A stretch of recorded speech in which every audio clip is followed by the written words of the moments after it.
Саламатсыздар, урматтуу депутаттар. Данияр Эрмекович, урматтуу Ашырбек Мойдонович. Мен өкмөткө бир ыраазычылык билдирип коеюн деп атам. Себеби мына улуу жана кичи Памирди байырлап келген боордош мекендеш жарандарды алып келип Нарын областына жайгаштырып атат. Бул элдердин тарыхы өтө терең. 12-14-15 кылымга барып такалат. Ошол мезгилдеги Рахманкул хан, Абдырашид хандын тукумдар десек болот.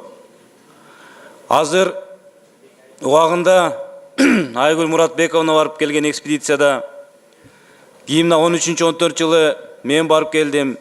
Бир топ депутаттар көтөрдү маселени. Өкмөттүк деңгээлде мына маселе көтөрүлүп, көзөмөлгө алынып, аягына чыгып, мына бир жакшы жыйынтык болуп атат. Азыр мен көрүп атам, массалык маалымат каражаттарынан Нарын областынын жергесине келип жайгашып атат. Аз жылуу маанайда тосуп болуп атат. Ал жакшы. Бирок убакыт өтөт, алар дагы мындай турмуш тиричилигин кылыш керек. Аларга кандай шарт түзүлүп атат?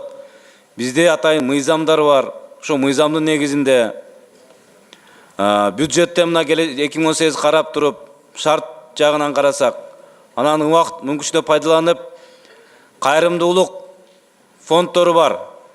Ассалам, Саид Байөмү деген мыкты ишкерлер, инсандар мындай кайрымдуулук колдорунда узартып келатат.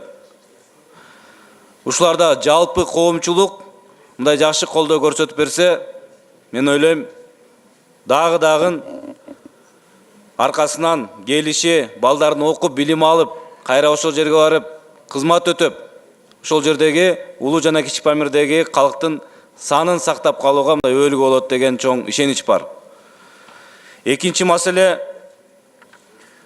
быйылкы жылы республика боюнча жалпы ички жана стратегиялык жолдорду куруу жакшы жыйынтык болуп атат. Ошонун катарында Базаркорон Кыздыңкүр жолу кирген 1 километр техникаларын апарып койгон, основаниясын кылган, мына бүгүн битум жок деген шылтоо менен токтоп турат. 1 километр жол үчүн битум жок деген бул уят өкмөткө. Ошону бир көзөмөлгө алып берсеңиз, жакында кар жайт, же бир жол кардын үстүнө басайлы деп атабы. Аз убакыт калды, ушуну бүтүрүп, мына элге дагы мындай каттамына жакшы шарт түзүлүп калмак деген ой. Рахмат.